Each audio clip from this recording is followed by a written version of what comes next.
Thank you very much for your patience. And now we have the intellectual treat, which is a lecture from Raghu. I'm Nick Stern. I'm Professor of Economics here at the London School of Economics. I want to welcome all our online participants, and we look forward very much to your questions, along with questions from those in the audience. So the lecture today is the lecture in honour of the wonderful Charles Goodhart, a friend of many, many years. It is also, and we're very grateful for this, it's the second lecture in the PGIM series, and we thank PGIM very much for their support. Now, just a quick word or two about Charles, because it is in honour of Charles. Charles, if you just wave a little bit so people can see. That was a small wave from Charles in the front row. Charles and I arrived at the LSE roughly at the same time in the mid-1980s, and he'd served a long period, and a very distinguished period, in the Bank of England.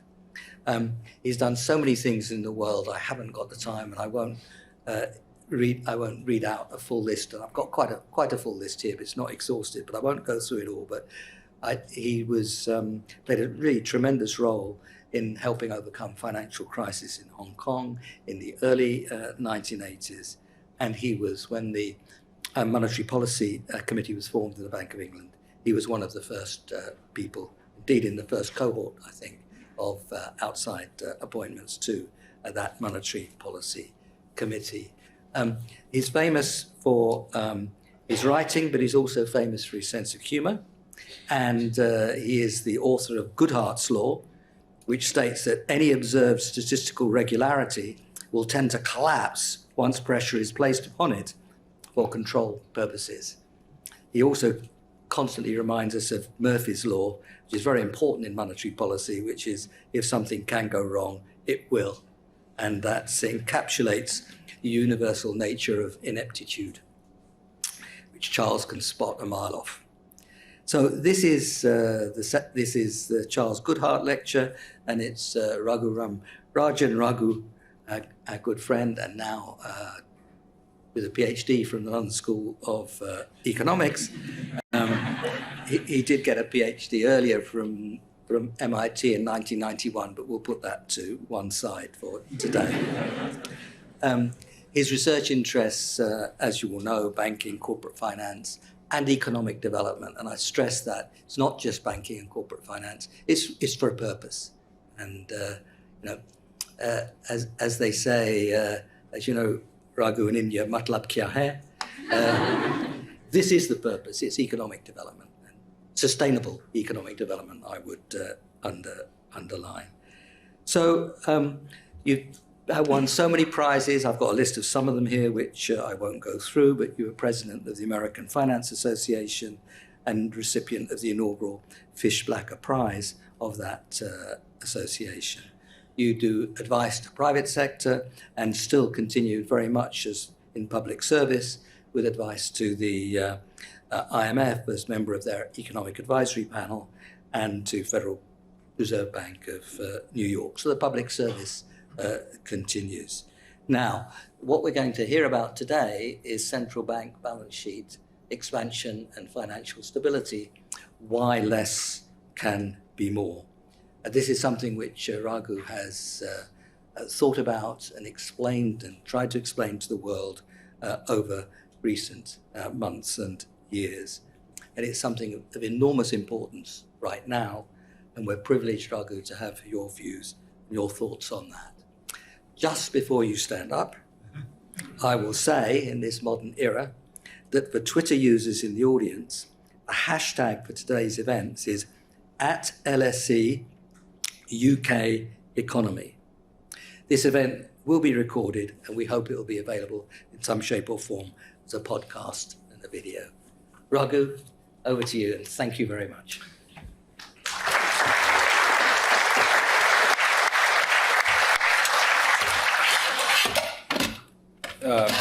Thank you very much, Nick. It's a privilege to get not just one introduction, but two introductions from you in an evening. It is an honor to be asked to deliver the second in the Charles Goodhart Lectures. I have known Charles for over 30 years now and have benefited enormously from his writings and his insights. His 1989 book, Money, Information, and Uncertainty, was a key source as I wrote my thesis. He's always been very generous with his time, most recently offering comments on the work I will present today. And I'm sure, like me, many generations of academics have benefited from his insights. Now, Nick told us a little bit about Charles's work. Of course, many of you have read the influential recent book with Manoj Pradhan. But as I read about Charles from that fount of information, Wikipedia, in preparation for this lecture, I learned he served as an army officer during the Suez Crisis and in Hungary during the Hungarian Revolution, was paired in tutorials with Jim Mirrlees at Cambridge, and started the financial markets group at the LSE with Mervyn King. These are just a few tidbits I picked up and certainly indicate what a rich and influential life he's led so far. Charles, as Nick said, is popularly associated with Goodhart's law. Let me repeat it because I'm going to take off from it in my talk today. Whenever a government seeks to rely on a previously observed statistical regularity for control purposes, that regularity will collapse. I'm going to take off on it, basically saying that part of the problem is there are, in some sense, many unintended consequences of policy, primarily that the real world reacts. We're not acting in a vacuum or with atoms which behave according to some pre-given law. There is a reaction function to whatever policy is implemented. And we have to walk that through. And I'm going to talk about central bank policy in recent times, perhaps taking off on the second part of what Nick said, Murphy's Law, that a lot of stuff that can go wrong will actually go wrong when you do new stuff. Now, the context for this is that we had very low inflation after the global financial crisis. Central banks were not achieving their inflation target. US PCE inflation averaged about 1.4% between 2012 and 2020. And there's a lot of pressure on the central banks of the following kind. If you aren't achieving your inflation target, there must be some stimulus you can apply to the economy that you're not doing. So go ahead and stimulate. To some extent, central banks didn't reject that responsibility. We were at the zero lower bound. They had to find innovative ways of easing monetary policy. And to some extent, one can discern a hint of smugness in their complaint that fiscal policy and reforms were not working and monetary policy was the only game in town. So they embarked on as aggressive a set of policies as they could. Given that it was already at the zero lower bound, they had to be innovative. And this took the form of what one calls unconventional monetary policy. I'm going to focus on one aspect. There were many aspects. There was forward guidance, low for long, directed credit programs. There was even open mouth policy. Draghi's famous, within our mandate, the ECB will be ready to do whatever it takes to preserve the euro. And believe me, it will be enough. That was enough in some sense to restore some amount of stability to the European sovereign debt markets. But I want to focus on one aspect of this, which is balance sheet expansion, QE, quantitative easing, the process by which a central bank expands its balance sheet by buying assets from the market, typically long-term treasuries, but also a variety of other assets, sometimes stocks, sometimes mortgage-backed securities, and so on.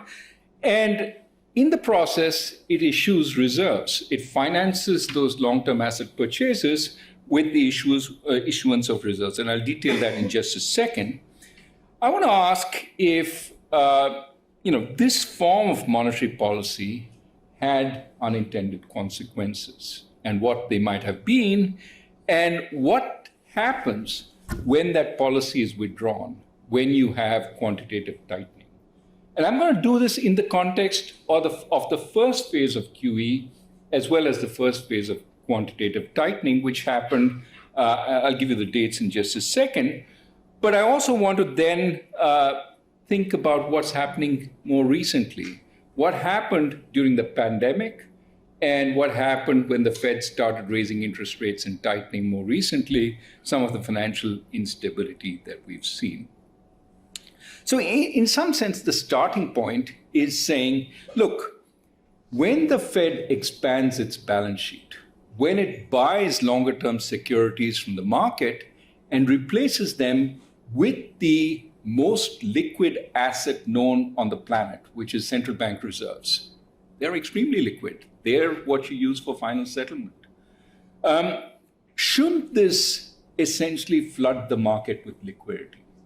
Shouldn't the market, in a sense, be plentifully supplied and, liquidity will not be a problem? It turns out, however, that you withdraw a little bit of it and the market seems very fragile. For example, after a period of quantitative tightening, even while central bank reserves were multiples of where they had been before the global financial crisis, what you saw was extremely fragile financial conditions in the market. In September 2019, you basically had a huge spike in repo rates. A bunch of banks stopped lending into the interbank market. They hoarded their reserves for fear there wasn't enough liquidity in the market.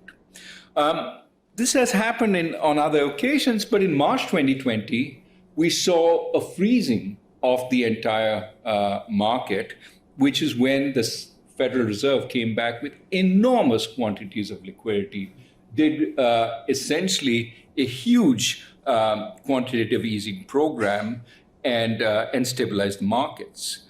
More recently, as central banks have started tightening, as they've started withdrawing liquidity, you've seen the problem with gilts in the United Kingdom. Of course, there were other reasons why the market sort of started freezing up.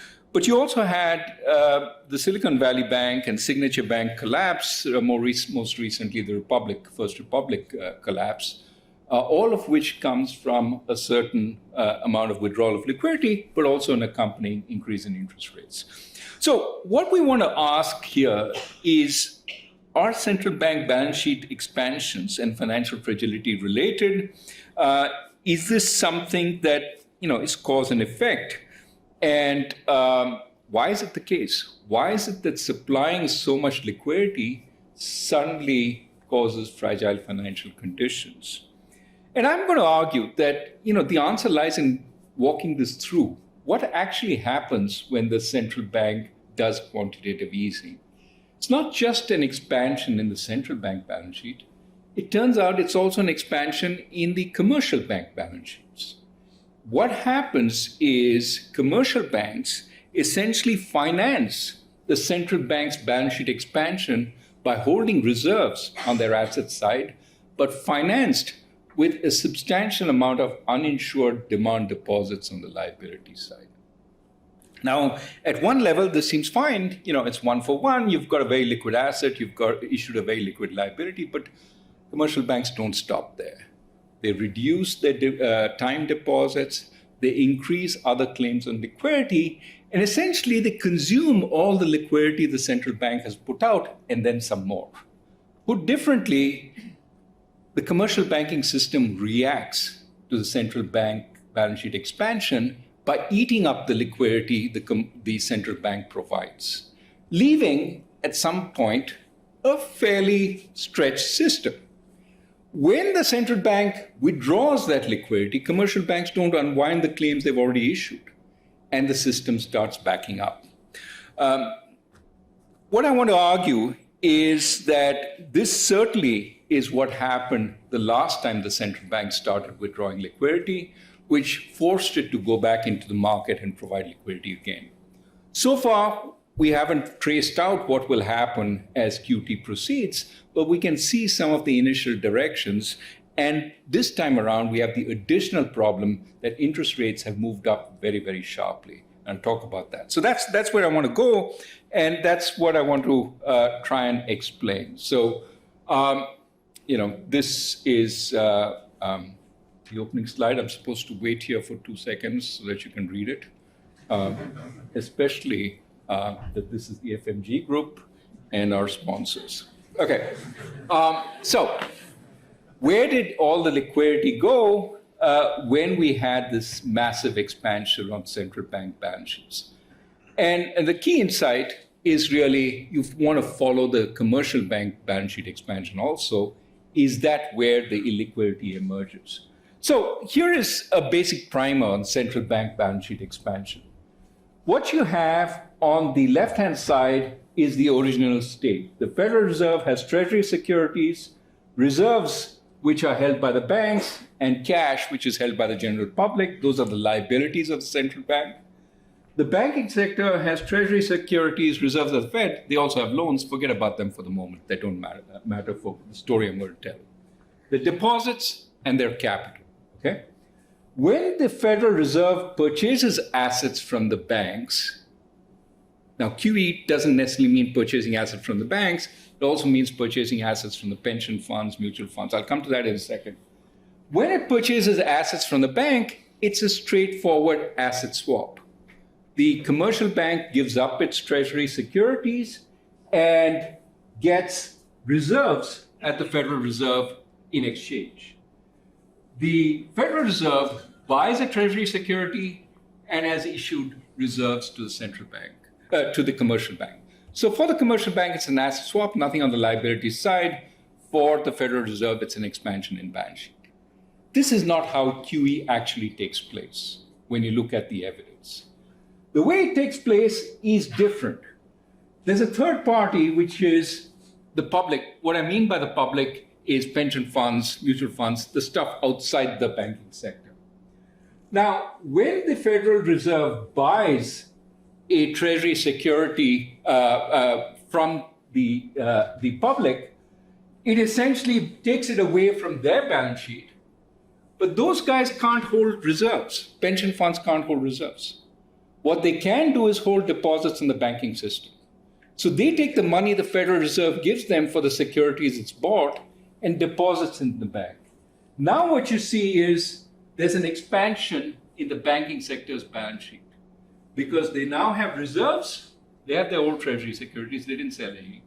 They have more reserves, and these are financed by deposits which are issued to the non-banks.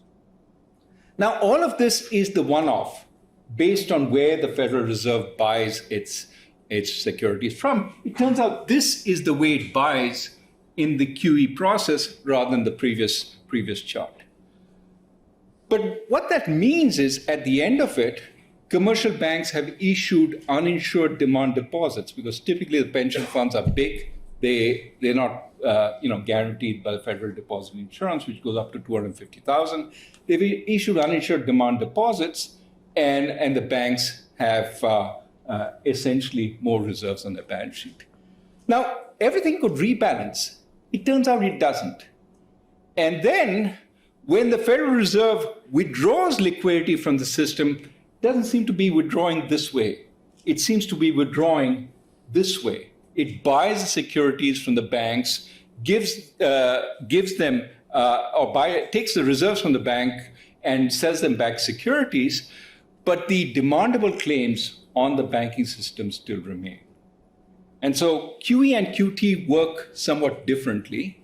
Net effect is as QT proceeds, the banking system has more and more demandable liabilities outstanding against fewer and fewer reserves that can satisfy those liabilities. The system becomes much more tight or constrained. Think about fractional reserve banking working with less and less reserves or less and less cash. It makes it more fragile. And that's why you find illiquidity episodes increasing as that stuff is withdrawn. That's where I'm going. We'll later talk about what Silicon Valley Bank did to supplement this kind of picture. So QE implies that you get reserves, but you also issue a whole lot of on and off balance sheet demandable claims, either demandable deposits, or interestingly, you will see also banks write credit lines, which are claims on liquidity. So the claims on liquidity expand. When QT happens, they don't shrink, but the reserves shrink. So there are more and more claims against fewer and fewer reserves. The system becomes tighter, which makes the banking system unable to respond to liquidity shocks, such as we saw with LDI, or we are seeing with some of the small and medium banks. So essentially what this means is over time, the banking system becomes more dependent on liquidity than it was before. QE is not a neutral process. There's hysteresis. It ratchets up the demand for liquidity in the banking system, which means when you withdraw that liquidity, you can't go back to the same place you were. It has become dependent on higher levels. And so before you hit that earlier level, the system backs up and you have to come back into the system. So QT can be an uphill task and QE can be less effective than we thought. So I'm going to show you this first with some pictures. This is reserves in the as a result of the various QEs that the central bank did in the US. This is QE1, reserves went up. This is QE2, this is QE3. And then there's a period when the central bank didn't do much. It just stopped adding to its balance sheet, let stuff run off. That is a period before it officially started QT in late 2017. That's when reserves came down sharply. It proved to be too much. In September 2019, the system seized up again. And so before the pandemic, the Federal Reserve came back into the markets with QE once again. This was a pre-pandemic QE. This is when the pandemic hit and it supplied huge reserves into the system, and that goes on. So this is reserves and the various QEs. This is what happens to deposits. You can look at this, deposits are going up. I will show you uninsured deposits, uninsured demand deposits. That's what you want to focus on because that's the runnable claim that we hear, Silicon Valley Bank, 93% of its deposits were uninsured demand deposits. That's where the tightness comes. And finally, this is credit lines. These are drawn down, these are undrawn credit lines. What happens initially here is during the global financial crisis, firms are drawing down on their credit lines. Therefore, this is going down, and then they start recontracting, and this starts going up. Okay? Now, this is the chart I want to start with to say the claims on liquidity relative to reserves were going up. So what I've got on the y-axis is the multiples of reserves that deposits were. Here I have the credit lines. There I have deposits, and I've plotted this on the chart. And what you see is at the time QE started, this ratio was very high. Lots of deposits, lots of credit lines relative to reserves. It wasn't these were huge. It was that reserves were tiny. Before QE started, in 2007, the reserves issued by the Federal Reserve were less than 100 billion. Okay. Then they started expanding hugely. That's why this ratio comes down significantly after the 3 episodes of QE. Okay. So what you have here is you have demand deposits, you have lines of credit, but they're against a substantial amount of reserves. So the ratio of demandable claims to reserves is fairly low. But then in that interim period when nothing happens, it starts sort of growing because reserves are coming down and deposits and lines of credit are not coming down. So this ratio starts creeping up. And then you start QT and this ratio starts skyrocketing. What is this peak?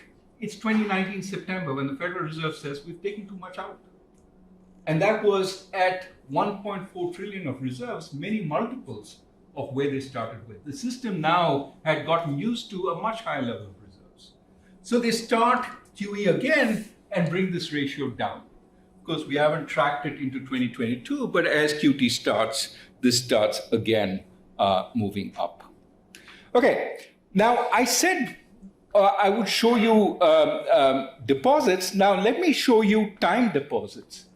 Time deposits over this period are steadily coming down. What are time deposits?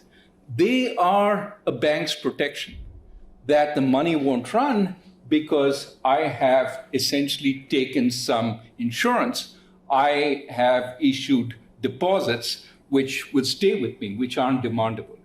So even as they're increasing, overall demand deposits, that's the green line, they're bringing down time deposits as reserves go up. The banks are becoming more fragile, almost voluntarily. This is not mechanical.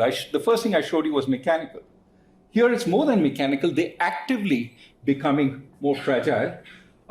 What you see here is when you put it together, focus on demand deposits. Now, initially in the first, this is the blue line, in the first wave of QE, these came down. Why? Because they changed the definition of demand deposits. They insured much more. And uninsured, let me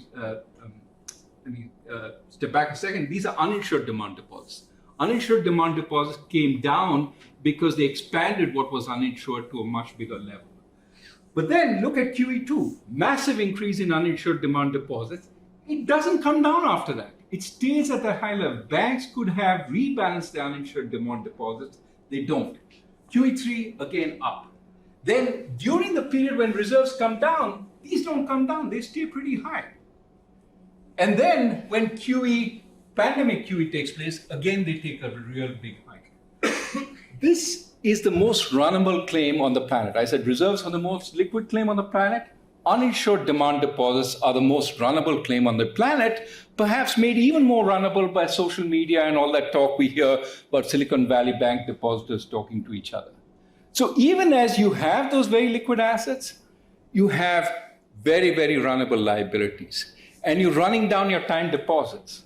So in a sense, the system is getting more fragile. Now, the rest of the paper, how much time do I have? Maybe 10 minutes? Yeah. So 15. Let me walk you quickly through what the point in the rest of the paper is. It's substantiating these kinds of results. And the first thing is to say, well, do we see any effect on overall quantities if we run careful regressions? And I'm going to show you yes, but that's not going to be our main focus. We're also going to find that the liquidity price reflects both reserves and claims. I'll come to that. Most important is even if you look at the cross-section of banks, there's so much going on at this time. There's interest rate policy, major macro shocks. So you want to look at the cross-section of banks. And what we show is banks that get more reserves, finance it with more demandable claims, run down their time deposits, and issue more lines of credit.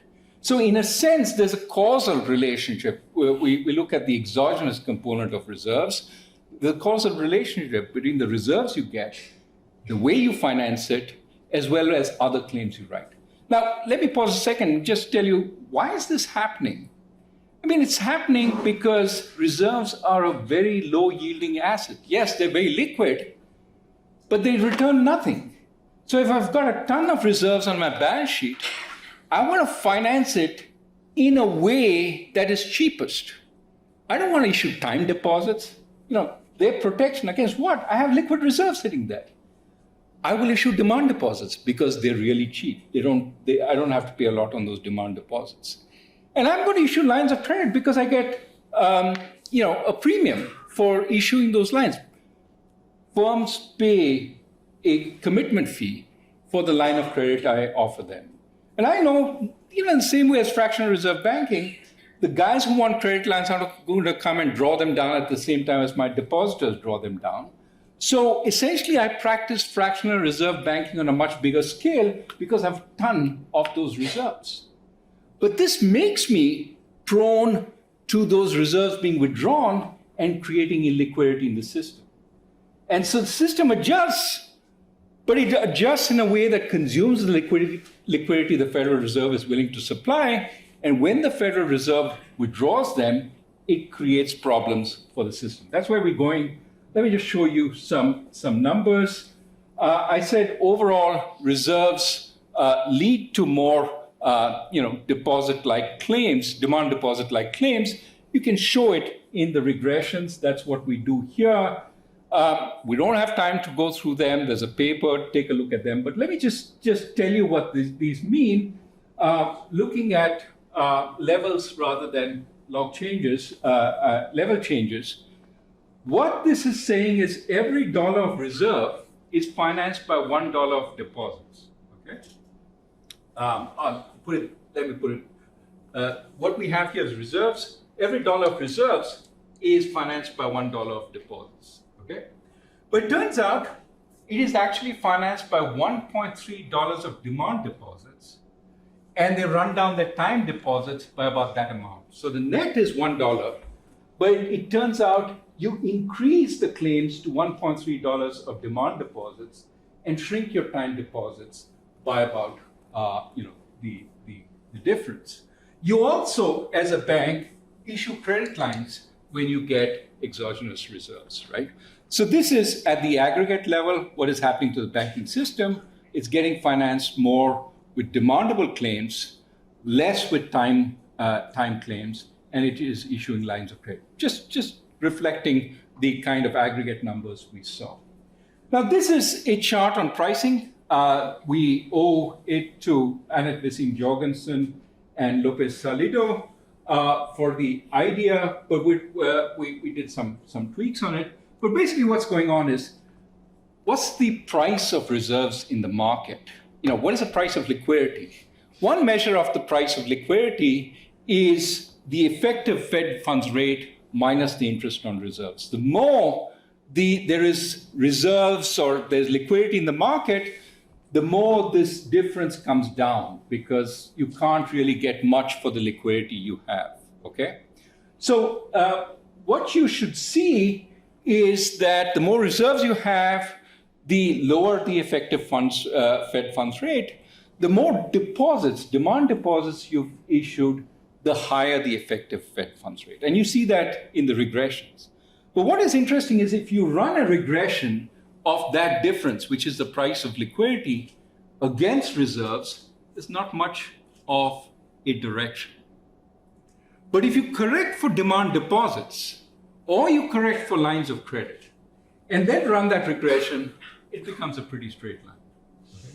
So what we're saying is these claims on liquidity are being priced by the market.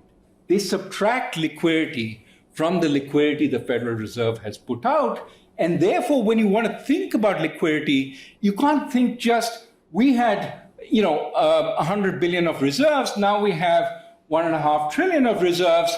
The market must be plentifully supplied. It's not a static market. It responds. And it responds by eating up those reserves by issuing demandable claims. So the net available reserves goes down significantly. And that's what this pricing equation is telling you. Okay, what we do after that is to say, look, we've done aggregate time series. Nobody says this is the be all and end all because there's so much else going on. What we want to show is, in a panel, when you look across banks, you will find the very same aggregate effects also happening across banks, correcting for time effects. That is, banks that get more reserves tend to push down their time deposits, increase their demand deposits, issue more lines of credit. And you can see it even in the pricing of their deposits. What banks do is, you have time deposits. If you have a bank that has just received a lot of reserves, you push down the interest rate on your time deposits. Why? Because you don't want those time deposits. And so we find that also in the data, that the banks that have more reserves tend to reduce the spread on their time deposits, almost pushing away the time depositors and saying, we don't want your money. We are happy financing this with demandable claims, okay? So that's, let me skip past that because that's just a verification of what I just showed you. Now, which are, let me explain this to you and then I'll move on. So one of the things is that, at the end of QE, when you move into QT, banks don't seem to shrink their claims on liquidity. So one explanation is, yes, their reserves shrink, but maybe they substitute it with very liquid treasuries, which are, almost near reserves. You can always repo them and get reserves. Of course, they're not quite reserves because they don't allow for ultimate settlement, but they're as near as you get. Maybe that's what's going on. So what we did was we looked, remember that chart I showed you with the claims divided by reserves that was coming down and then went up when QT started? We looked at that with including in the denominator treasury securities, in addition to reserves. It turned out what's happening is that's not a source of, that's not where things are getting better. In fact, as you see in QE 1 to 3, the distribution of that ratio tends to be towards the origin. It's low, which is a good thing. There is plenty of liquidity to support the claims on liquidity. But after QE, before QT starts, it starts moving to the right. In other words, these banks, on average, are getting more strained, and there are more banks on the tail that have more claims, even when you divide by the sum of reserves and repoable treasury securities. And then in QT, it gets worse. And there are a whole bunch of banks that are out on a limb. Now, some of these may be branches of sort of subsidiaries of bank holding companies, so they rely for liquidity on other parts of the bank holding company. But this is not a happy picture. It's saying that there is more stretching for liquidity that goes on as things progress. Now, does this impair system stability? We've told you a story. So what happens when the system gets shocked? Well, we have a shock, which is the COVID shock. What happens to the banks that were out on a limb as far as the ratio of claims divided by the reserves they have goes? It turns out they're the ones that are hit most in terms of their stock price. Their stock price falls significantly when COVID hits relative to the other banks. They're also the banks for whom the drawdowns on credit lines are the highest. Firms don't trust these banks will be able to service their credit lines down the line. They may run out of liquidity. Let me take my credit line down so that I have the money. I'm facing, the mother of all shocks, this COVID shock. I don't know when it's going to end. I need liquidity. And so a number of firms just drew down on those credit lines. In fact, some of them went and redeposited in the bank because a demand deposit in the bank is a much stronger claim than a promise of a credit line down the line, okay? So that was the COVID shock. It didn't result in huge failures. Even the demand deposits stayed relatively stable. We see some evidence that those that had issued more demand deposits had a little more strain, but it's not a big effect. Why is it not a big effect? Because there's a huge amount of liquidity pumped into the system. There's a huge amount of fiscal funds pumped into the system. Remember, PPP, essentially the federal government gave companies the money to repay their banks. There were no possibility of failures. As important, interest rates were not going up. So during that period, we see, yes, banks that saw their credit lines drawn down had stress. Their stock price fell, but nothing much else happened. We didn't see the depositor runs that happened more recently. What happened this time around is a combination of effects. We had the massive pandemic QE, which flooded banks with demandable claims. But those banks went around and invested in treasuries. Some of the money they got, some of course went into reserves. But investing in long-term treasuries was not a good idea at this time, because when the pandemic QE ended and they started raising interest rates and they started QT, you had both problems hitting at the same time. You had a lot of runnable liabilities, and you had invested in long-term assets that lost value as interest rates went up. So what you had then was essentially bank runs. Bank runs because these banks were insolvent. Insolvent because they'd invested in long-term treasuries which had lost value. Yeah, it was hidden in their held-to-market portfolios, but the losses were there. But that was not the only problem. The problem was they had financed with tremendous amounts of demand deposits. And those demand deposits started running when they saw there was a problem on the asset side of the balance sheet. So essentially, both problems came together, an asset quality problem and a very volatile liability problem.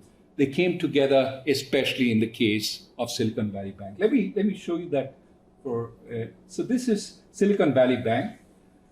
You know, what you see with pandemic QE is that they get an enormous amount of demand deposits, okay? What we see on the y-axis is the deposits these guys get, and we know 94% was uninsured, so these are all demand deposits of large quantities. As QT starts, they start losing some of these deposits. This is the run on Silicon Valley Bank, okay? You can see this at the aggregate level also. At the aggregate level, this is QE in the pandemic, and this is the withdrawal of deposits as QT starts. But then, obviously, the banking system as a whole doesn't suffer panic. It's a few banks that suffer panic. And then finally, I want to show you why what's happening now is just an exaggeration of what might have happened when we had QT the previous time. These are the losses on bank treasury portfolios, that the FDIC pointed out in this period. There's over 600 billion just in the treasury portfolio.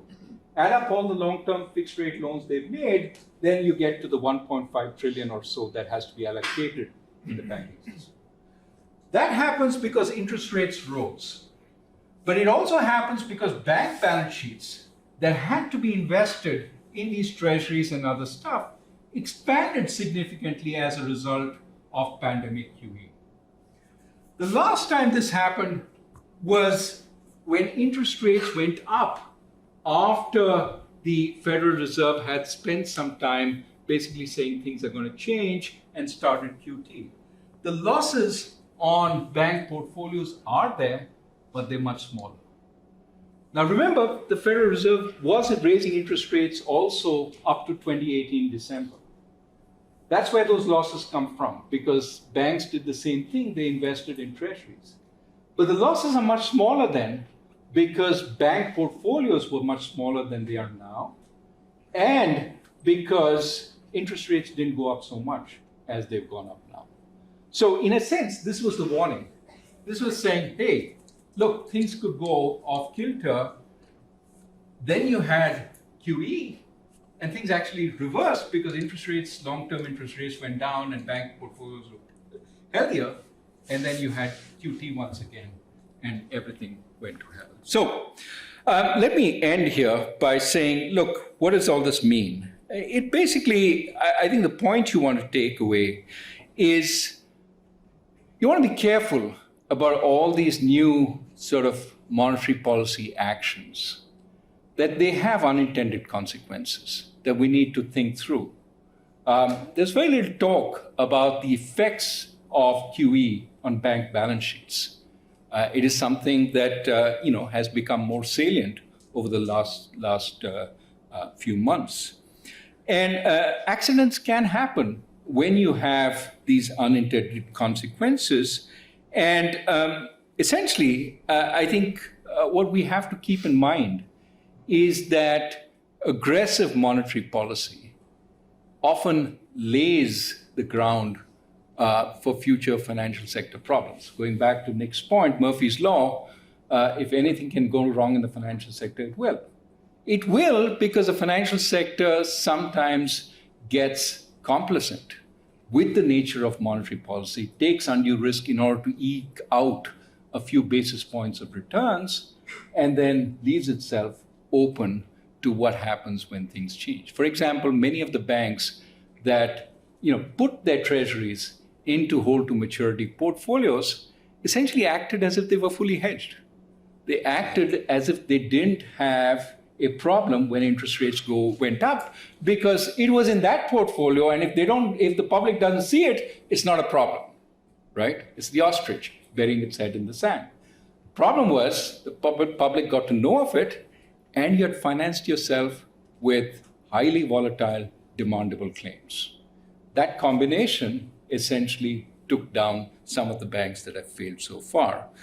So the message to some extent is that you can't really separate monetary policy and financial stability, to the extent that some of our central banks think is possible.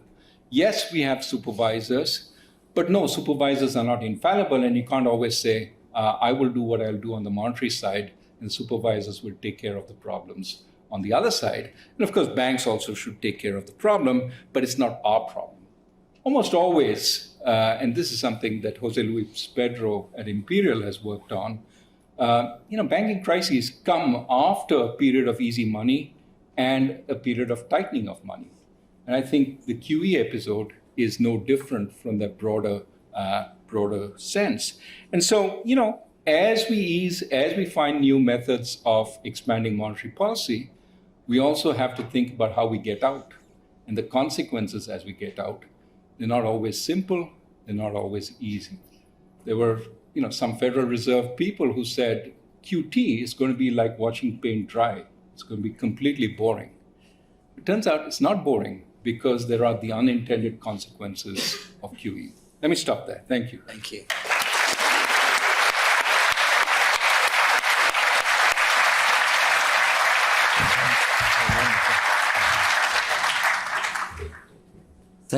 Thank you, Raghu. I mean, not boring is another way of saying be worried.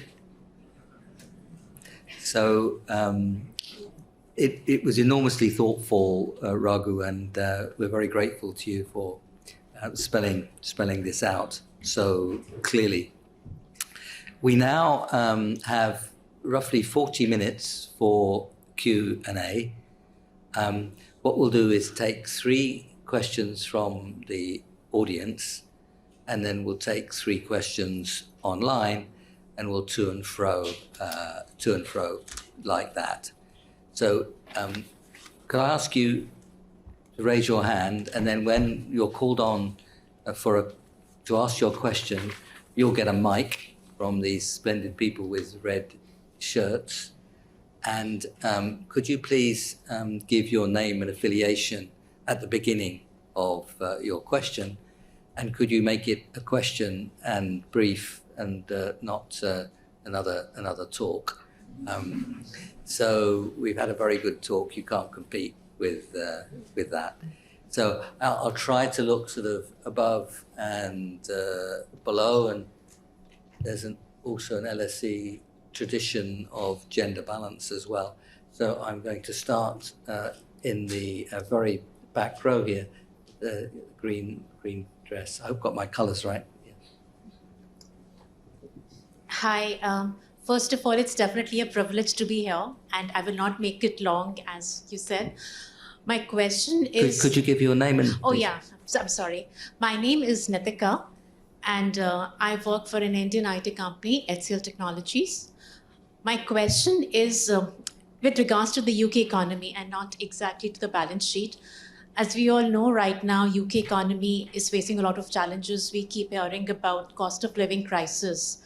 What do you think, sir, is the primary cause, and what could be the simplest solution for this?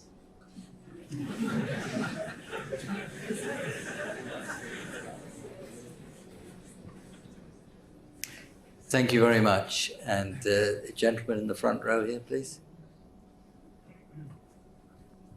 Hi, my name is Kapil Kapoor, and I work for a IT software company, banking software. My question is that the fact that quantitative easing can have unintended impacts is known.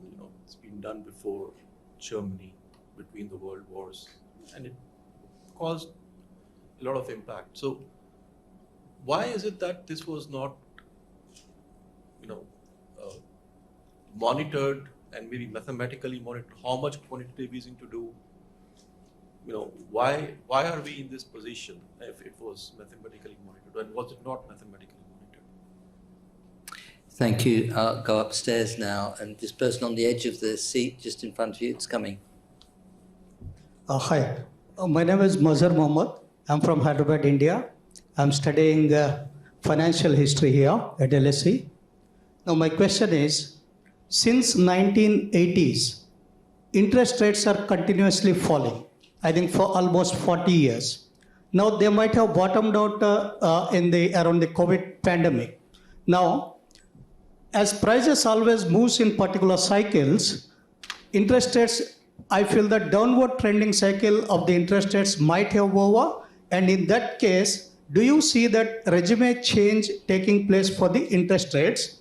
And if yes, what is going to happen to the world global economy? Because in the global economy, if you look into all the G7 countries, the debt to GDP ratio is almost historically at the highest levels. So in the environment of a sustainable interest rate, upward trending interest rates, are we going to see a lost decade kind of thing for a global economy? If yes, then what will happen to all of us who are graduating?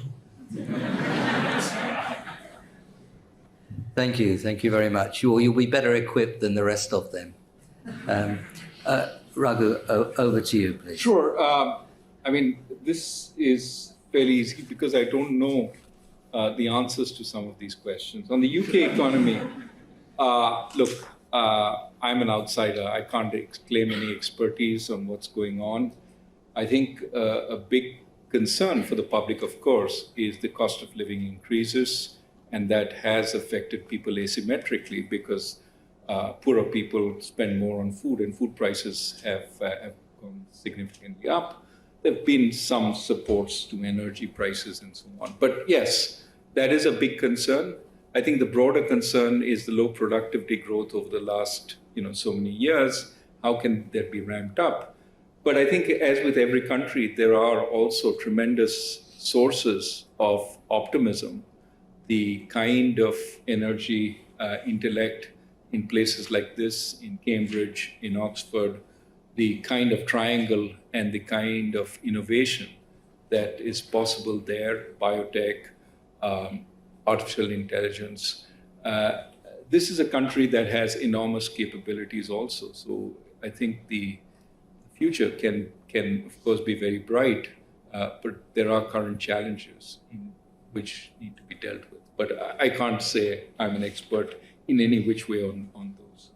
On QE, QE in its current form is, I'm not sure the kind of expansion in bank balance sheets we've seen was practiced earlier. I mean, the Bank of Japan did a little bit of it, but really, the simultaneous expansion that we've seen across the UK, the Euro area, the ECB and the Federal Reserve has not really been experienced to this extent before.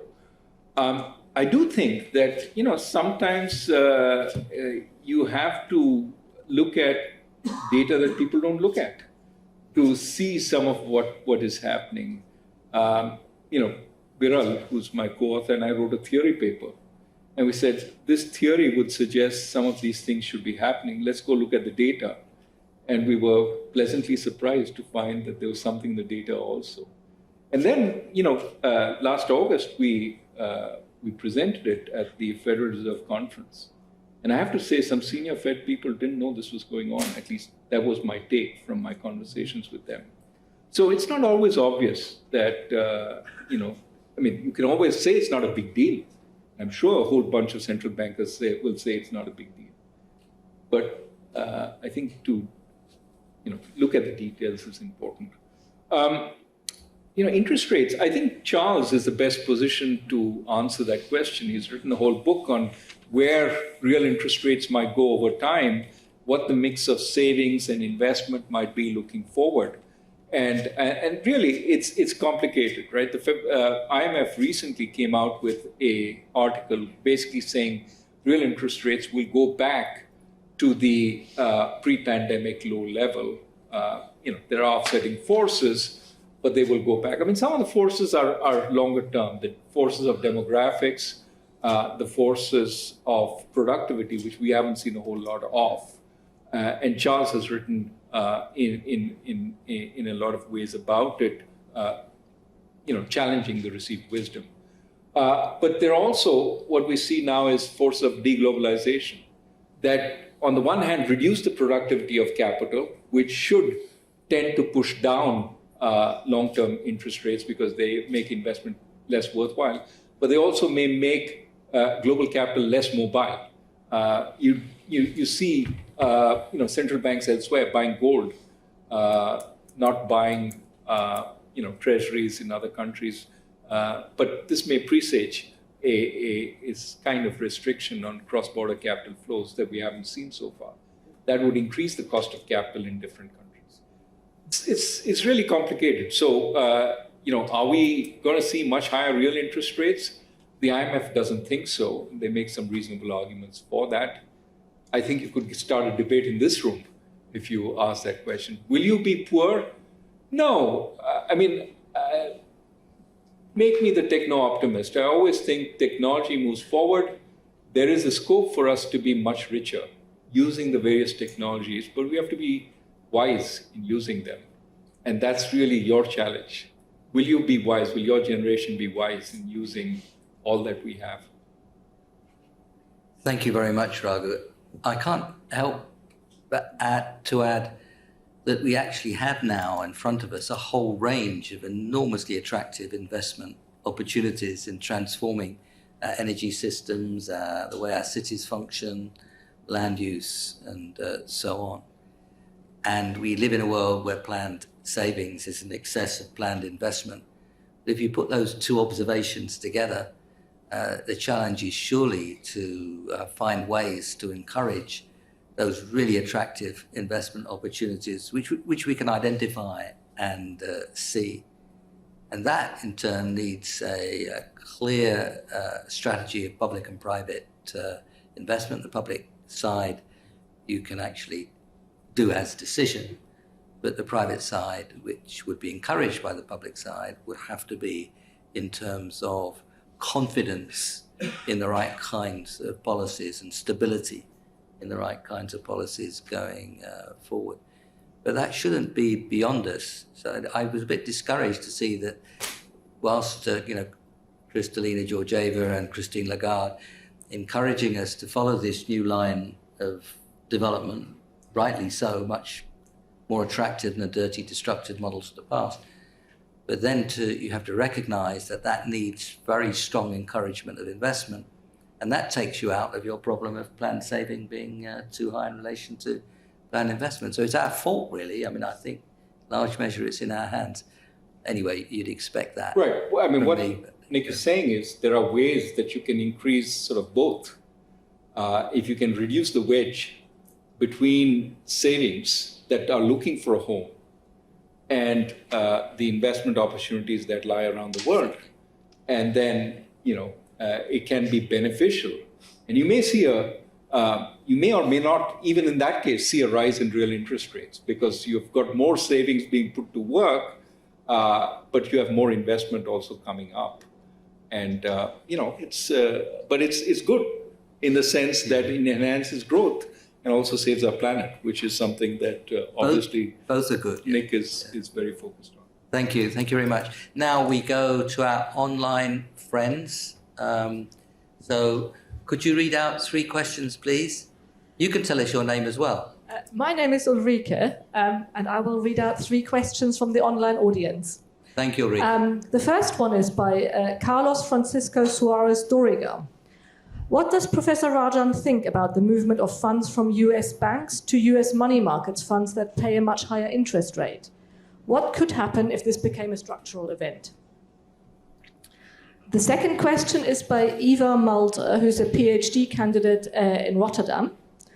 What role does moral hazard play in the current banking turmoil and in the previous build-up of uninsured demandable deposits? Implicit government guarantees could have influenced bank behavior. Is there a way to address the excessive risk-taking of banks? The third question is by Malavika Devaya.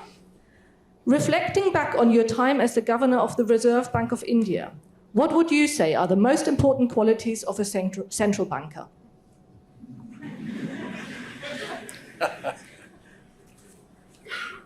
Okay, just quickly on those three. Yes, we did see in March, and I haven't seen the April numbers, but we saw a movement away from the banks towards the money market funds. One piece of evidence suggesting this is the reverse repo transactions, which is money market funds putting reserves back to the Fed, increased by about $300 billion. So that suggested they had received a substantial flow of money. What's obviously banks will do is they will start paying higher interest rates on their deposits to offset this kind of incentive. But to some extent, that creates a problem for the banks. One of the things that we didn't get into, but the belief was that banks had deposits with a low beta. What does that mean?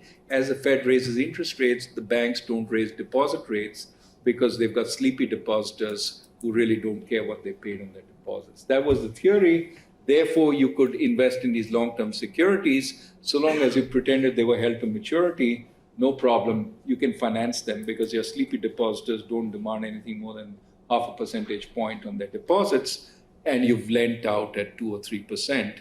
Even if market interest rates go up, you're still safe. Turns out that those sleepy depositors tend to wake up. Actually, they were never asleep if they were, uninsured demand depositors because they were looking for the highest return on their money. But if they are also looking at the newspaper and they find, hey, money markets are paying 5% and our bank is somewhat risky, well, you start demanding compensation for that. And that, to some extent, is part of what's going on. Which then means that a First Republic bank, which had, it hadn't really got as much in demandable deposits as Silicon Valley Bank, but it had this problem, which it had invested in long-term treasuries and long-term mortgages to people like Mark Zuckerberg, but at very low interest rates. So safe mortgages, except they were also guaranteed to lose money as interest rates went up if you paid that high interest rate on your deposits. And as Silicon Valley Bank found its depositors repricing and found that it had to borrow from the Federal Reserve at 5%, it turned out that it was essentially decapitalized also. So yes, that's a problem, and that's this time around. It goes back to Charles' regularity, right? People thought deposit beta was a new innovation. But once you started taking advantage of deposit betas, at least at the banking level, it turned out those betas aren't fixed. They tend to move. And especially when you've taken a lot of advantage of them, they tend to move more rapidly. Moral hazard? Absolutely. And this is a problem because every time you say moral hazard, the regulators, the fiscal authorities say now's not the time to think about moral hazard. Let's just bail out the system. We'll think about moral hazard the next time around. Never happens. By the time you get around to thinking when's the time to think about moral hazard? Not when the system is recovering, not when the system is in crisis. When? Rarely. And every time you ratchet up the stakes because everybody knows, this time around at the first sign of trouble, they bailed out all the uninsured depositors. That's going to happen again. So why do I care about the risk of my bank so long as I know that it's big enough, important enough to not fail? I go uninsured, but instead of, doing the things that protect me or looking at the quality of the bank, I don't worry about it. Now, this seems like a theoretical argument, but we see increasingly, banks are making the same kinds of mistakes that they made in the past. It's not even new mistakes. I mean, this maturity mismatch is a well-known problem in banking. Every emerging market sends its supervisors to check what your duration risk is, what your asset liability mismatch is on duration. Didn't happen this time. And we have a whole bunch of banks. If it were not for that problem across the banking system, Silicon Valley Bank would have been let go without a problem. But it's this worry that it's the tip of the iceberg. Many more banks have done the same thing. And then you have to ask, what prompted that incentive in the banks? It seems like a common incentive that goes back to the point of moral hazard. And what were the supervisors doing sleeping on the job? I think the Fed has a pretty strong mea culpa out, but we need to see action, and we need to start penalizing investors who take advantage of this. What would have been the problem if you had let Silicon Valley Bank go under? Maybe some of those depositors would have lost 10%. You could have bailed out the second and the third bank in the system. Why bail the first bank out? At the first sign of trouble, you intervene.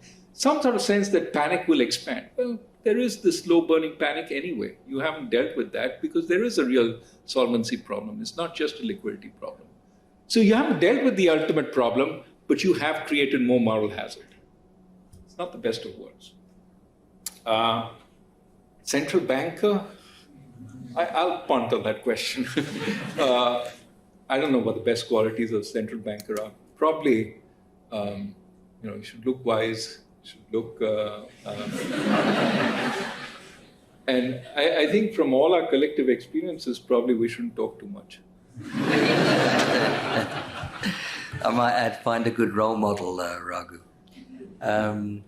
The next round from the audience, I'll start upstairs. There's a red lady in a red upstairs. Thank you. I'm Teresa Cascino from Citi. Wanted to ask, what I didn't understand is why the banks didn't lend during those periods in which they were floating with, were given a lot of liquidity. Is it because we basically gave a caffeine gel to a moribund runner? Could you repeat that last sentence? Is it because? Could you hold the mic just a bit closer? Yeah. Did we give a caffeine gel to a moribund runner rather than a proper medicine? Sorry, I still didn't get that. The caffeine shot, yeah. I just don't understand why There hasn't been growth demand led by investments. So to the banks could lend and make money out of it rather than instead investing in reserves. Yeah. So. Thank you. And a gentleman just there in the back row, or near the back row. Yes, gentleman here.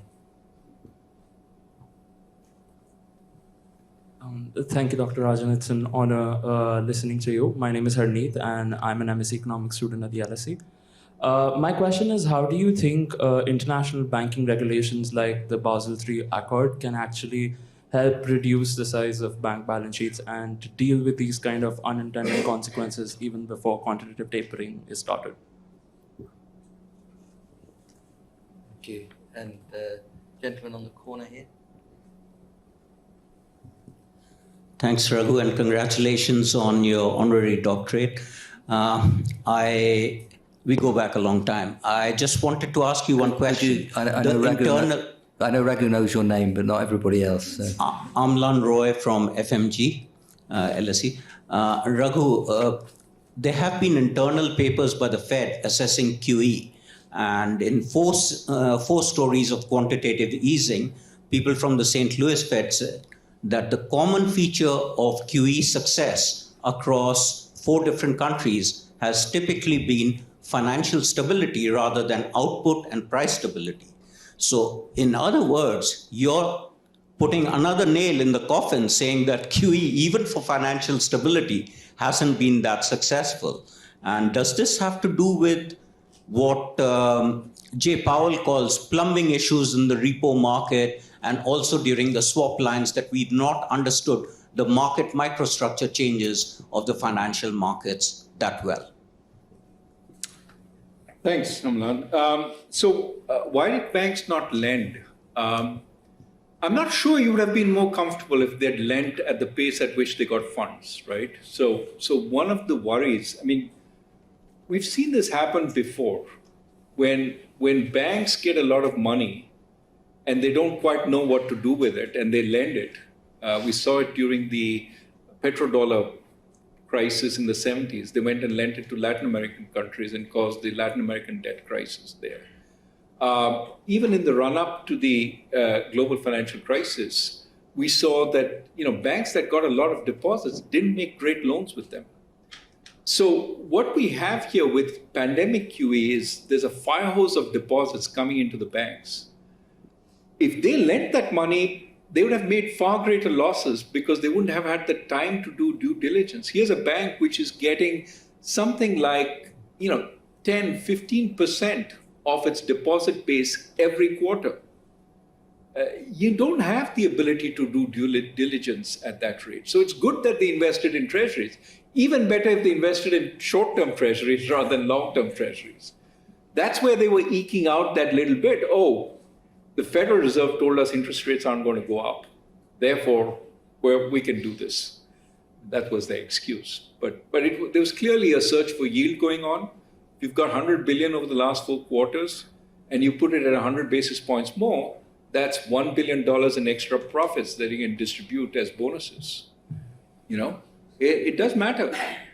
And so I think that there was a little bit of myopia there.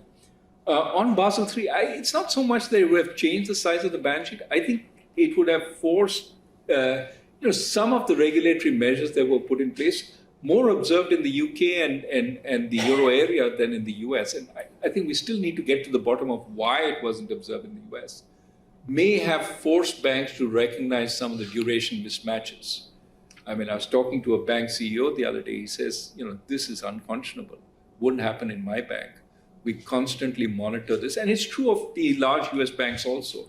They constantly monitor their duration risk because there's one large bank, Bank of America, which has substantial losses on its securities portfolios. But the other large banks have been much better off. So there is a supervisory question that needs to be asked. What happened here?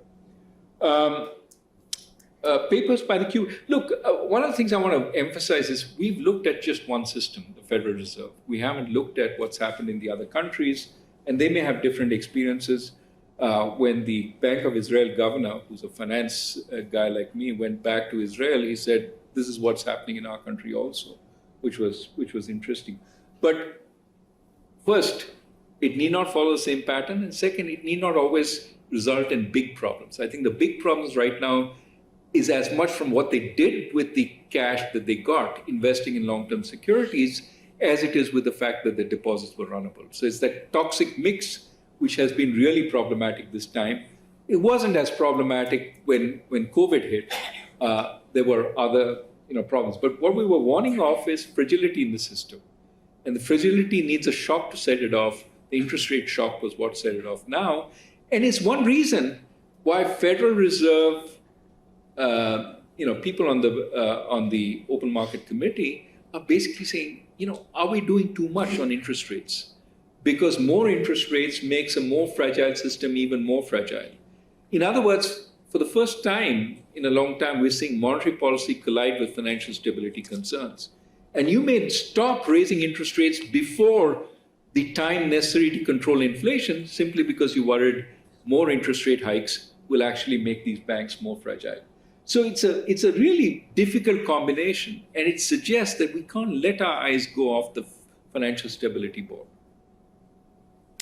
Thank you very much, Raghu. Now we go back to online. Ulrika?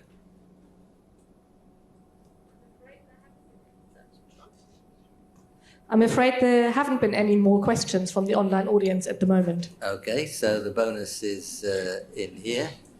The gentleman right at the back there, just next to you, that's it.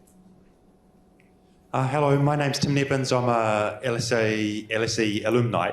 I was wondering, are you concerned that the central banks are needing to step in so much and become a backstop to the financial system?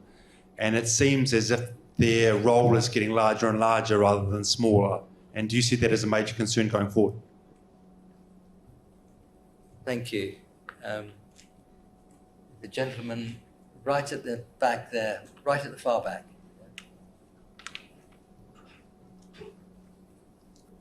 Hi, I'm Ramin from UCL Economics. Just a clarification question. You mentioned that there's a third party involved in quantitative easing, the pension funds.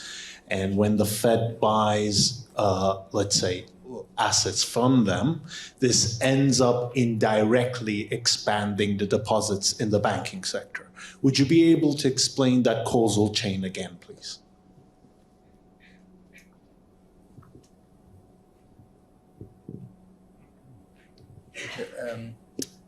Lady just here in the second row, the top.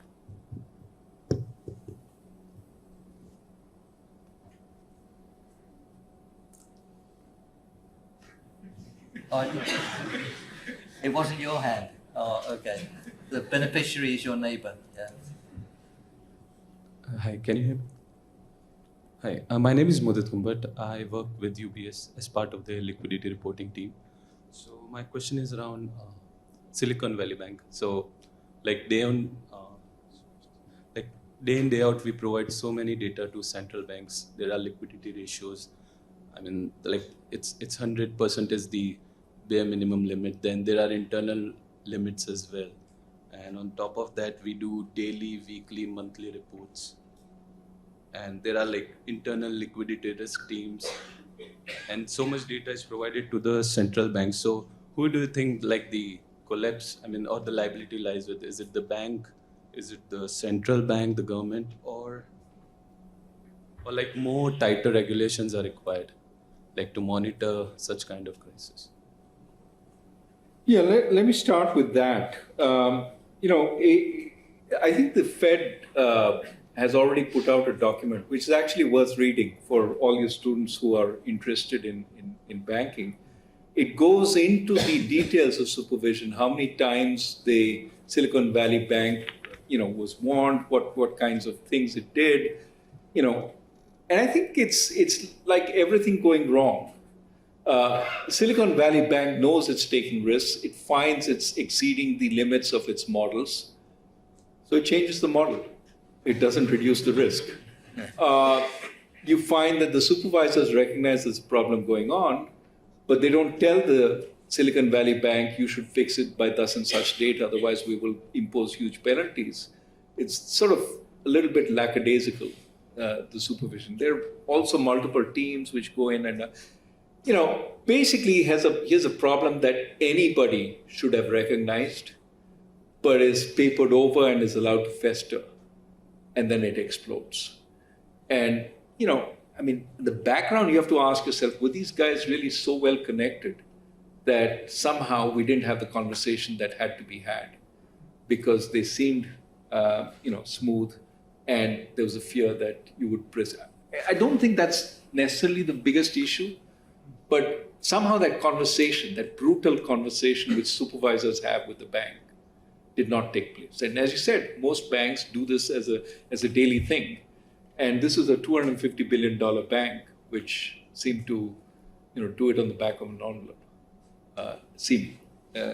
As I said, they had models, but they chose to ignore them. On the pension funds and the buying, that's just a mechanical thing that I was talking about. If the Federal Reserve buys bonds from the pension fund, it pays the pension fund. Think of it as paying the pension fund a check. The pension fund gets nothing from keeping that check. It goes and deposits the check in its bank, so it gets a demand deposit against the bank because these are large deposits and it's putting it in its checking account. And the bank, the Federal Reserve, when it gives that check to the bank, when it gives the check to the Federal Reserve, will transfer reserves into its account. And so the net effect is the bank balance sheet has gone up by deposits issued to the pension fund to the amount of securities that the Federal Reserve bought, and the bank has an equal amount of reserves. Okay. The first question was, are central banks becoming more central? Unfortunately, yes. And I wrote a piece in the IMF Finance and Development, basically saying for central banks, less is more. That was also the title But I really wanted to say central banks are going into all sorts of places, altering all sorts of asset prices, intervening in all sorts of ways, which, they think they can back off from. But it's creating distortions in the system. And as we saw in this particular situation, very hard to back out of. Nick will know the term Chakravyu in Hindi, which is a whirlpool. And once you get into the whirlpool, it seems it's very easy to get in. It's very hard to get out. And that seems to be the nature of central bank activities. We're touching so many things. Say we, as if I'm still a central banker, but central banking community is touching so many things, has offered so many implicit and explicit guarantees, is affecting so many asset prices. It's amazing how much we've gotten used to. 20 years ago, we would not think any of this was tolerable. These are the kinds of practices emerging market banks, central banks used to do and got away from. And now it is de rigueur in many industrial country central banks. So I think we need to have a debate again about this. Is all this intervention really good? And has it created seeds of more problems? Do you see a pathway where the financial markets give way documents and help the central bank? I think we should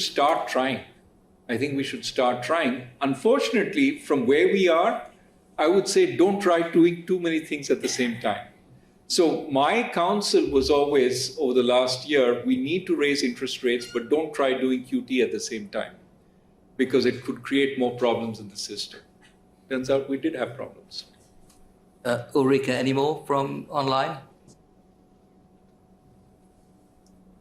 There have been 2 more questions from the online audience.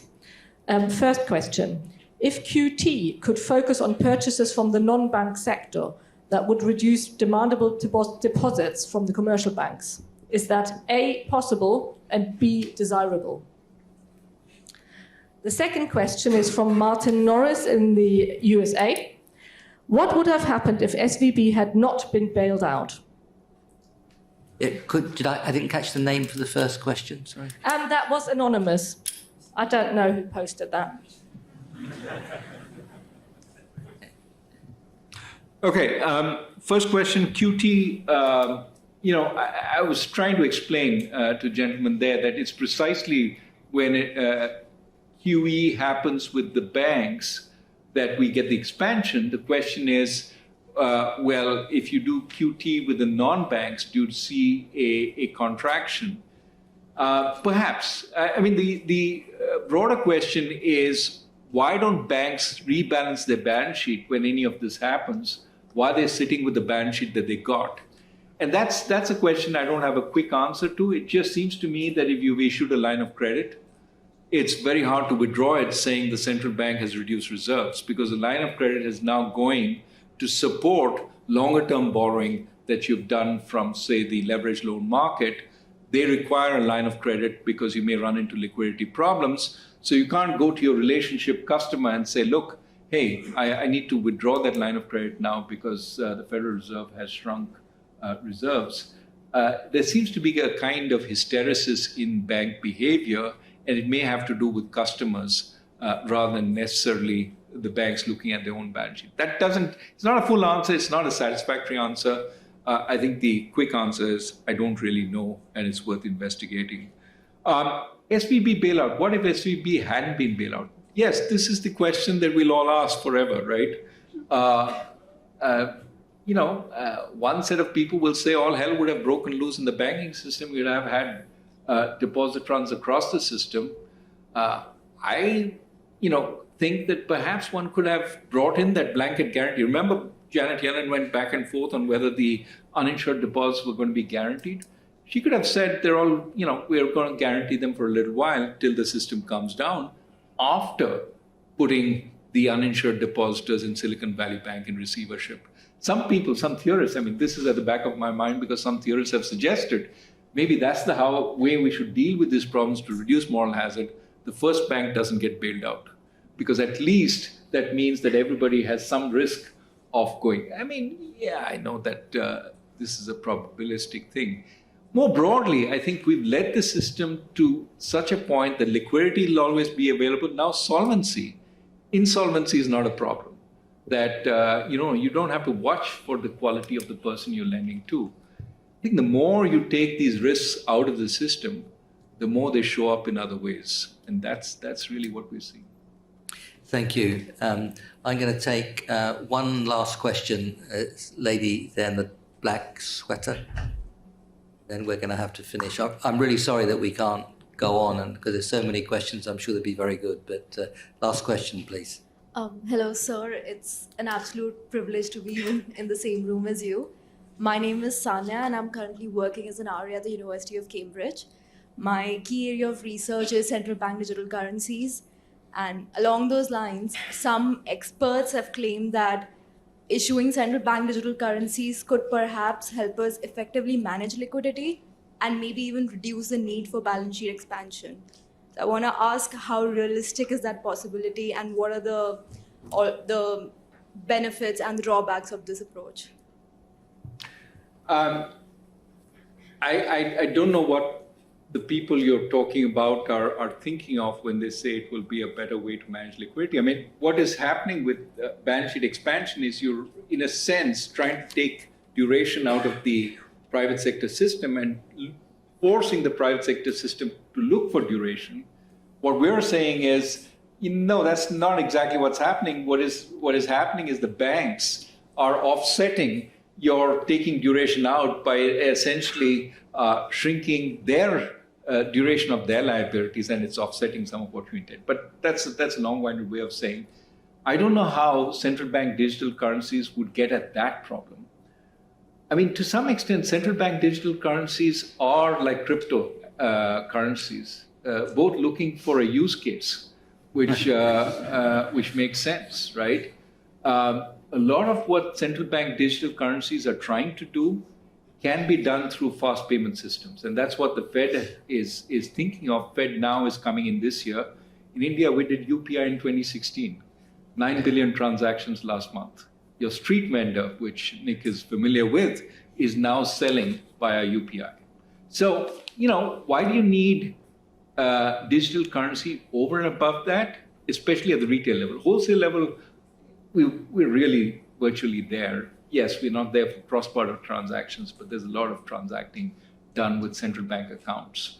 And so in that sense, do we really need a wholesale digital currency? It may increase efficiency of the margin. The real talk is about the retail digital currency. And there we really need more sort of use cases which use the power of the digital currency, smart contracts and things like that. Until we get that, it's really a technology looking for a use, and maybe experiment with it, maybe be part of the standard setting.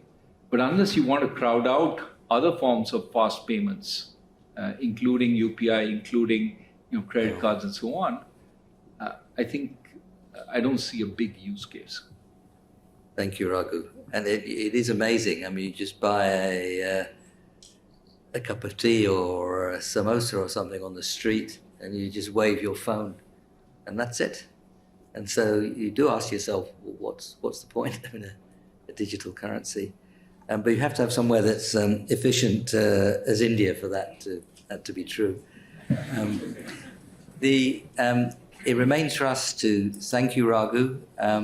I'll just say one or two things before you'll give him a huge round of applause. First is that there is, for those of you who have been invited, and I think you know who you are, there is a reception, a glass of something on this ground floor, and you'll be directed on the way out or just after you've gone out. The second is that there will be one or two photos taken with Raghu and myself, including with the sponsors. Again, I think you know who you are, and that will be up here. So those of you who are going to go for the photos, come for the photos, please make your way to the stage. But most importantly, Raghu, it's really been a treat to have you with us. A lot of this stuff is really complicated, and there's lots of analytical material that lies underneath. But you made it all so accessible and clear. It was just a treat to be with you. So now that you are an LSE PhD, which of course you earned with flying colours. Do please spend time with us. You know you're very welcome. And Radhika, also please regard yourself as part of the family. Charles, it's always a pleasure to, we don't get many chances to honour you, but this is also a chance to honour you as the Charles Goodhart Lecture. Thank you again to PGIM for supporting us in all this. Thank you.